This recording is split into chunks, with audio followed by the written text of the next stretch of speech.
Hi everyone, welcome to my channel. I'm Kiran. So if you struggle with setting goals and achieving them, then this video is especially for you. I was in your shoes not too long ago until I came across this 90-day planner. And this planner fundamentally altered in how I go about setting and achieving my goals now. So I'm really excited and looking forward to sharing with you. So I'll start with a confession. For the longest time, I had this love-hate relationship with goal setting. Like I knew that goals are important because they give us a sense of direction. And yet, for the longest time, the way I would go about it would be that I create a plan, follow it for 3 weeks, and then falter. It was almost as if by the end of 3 weeks, I was no longer interested in my goal.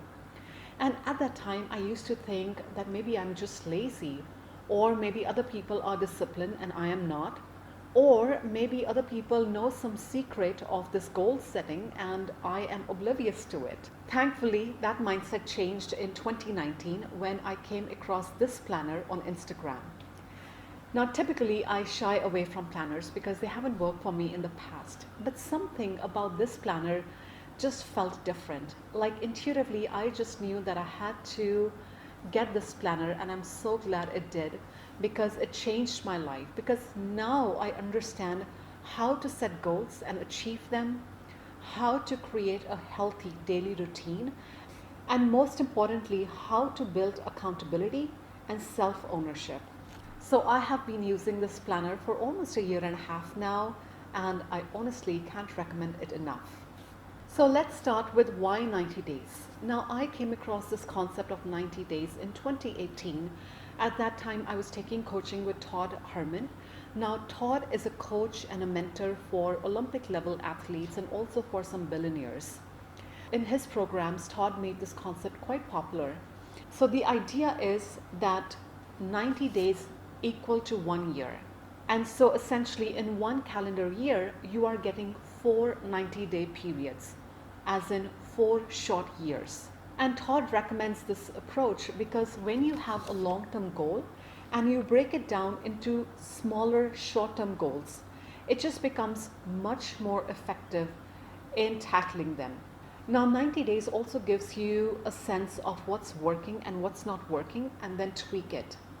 Because a lot of times, when you set goals at the beginning of January and say you have a goal to achieve by end of December, for a mind that is untrained and not disciplined, it is so easy to slack off thinking that, it's somewhere out in the future that you have to achieve this target, and it's easy to not focus.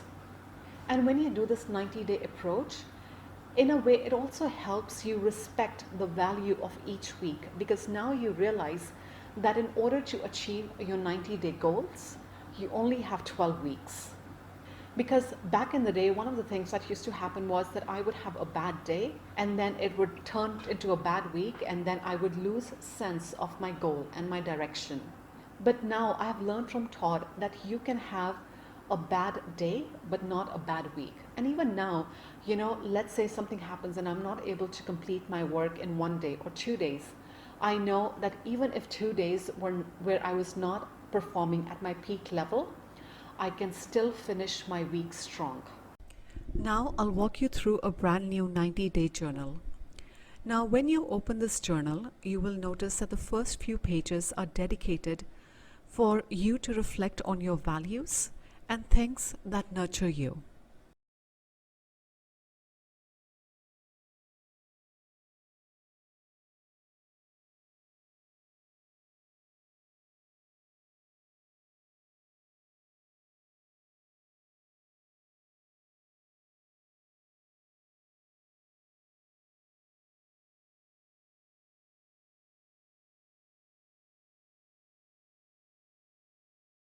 Once you complete this section, then you move on to creating your 90-day vision, as in what are the things you want to accomplish in these next 90 days and what actions you will focus on.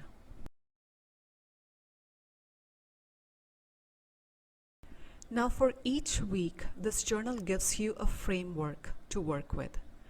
You start with setting intentions for the week called the opening ritual.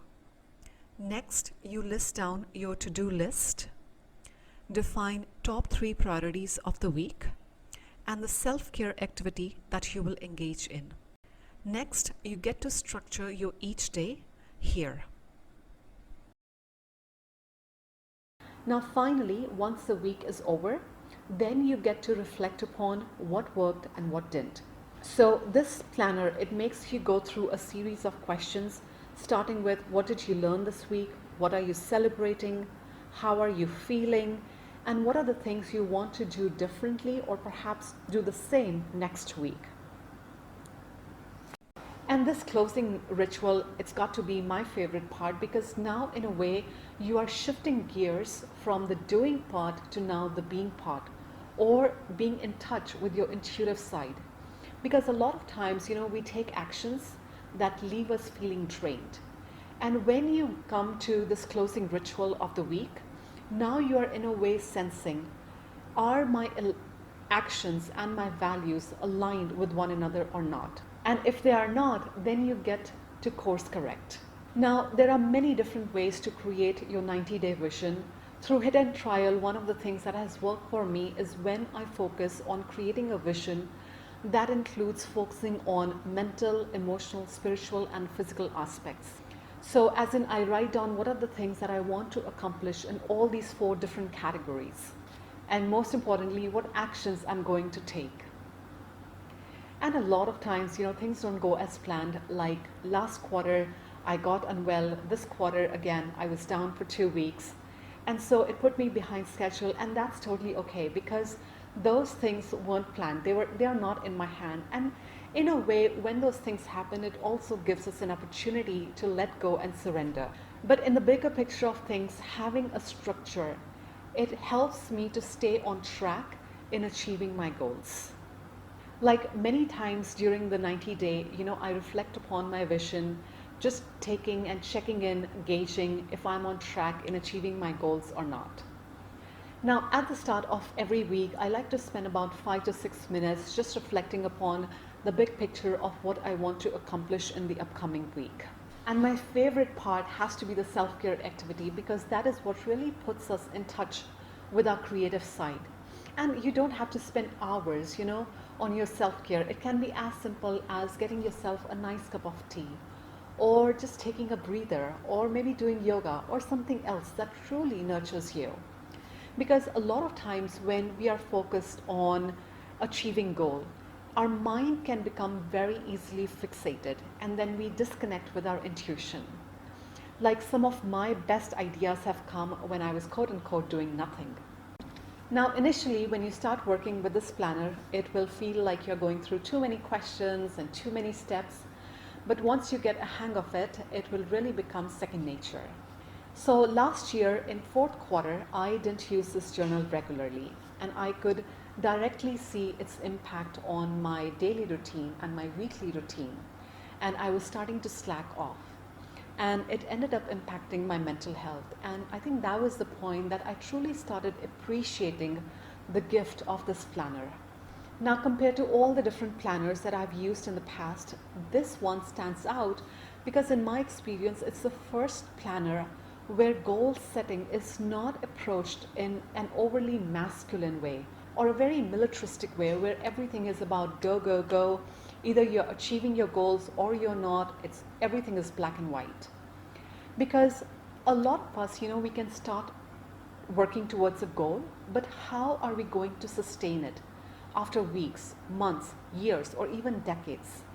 For that to happen, I feel we need a balance of both masculine and feminine energies, where we are focused on the doing part and equally on the being part. And that is where this journal truly shines. Now, another thing is that, as you start working with this journal, your daily routine will evolve, your 90-day vision will evolve. Like how I use this journal today is very different from when I first bought it.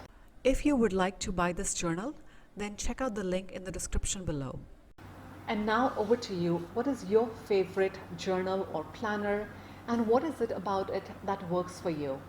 Let me know in the comments below. I would love to hear about new products in the market that I might not be aware of. and so I'll really appreciate your sharing. I hope the suggestions in this video were helpful. As always, please only take what resonates, discard the rest. Thank you so much for your time, and I will see you in the next video.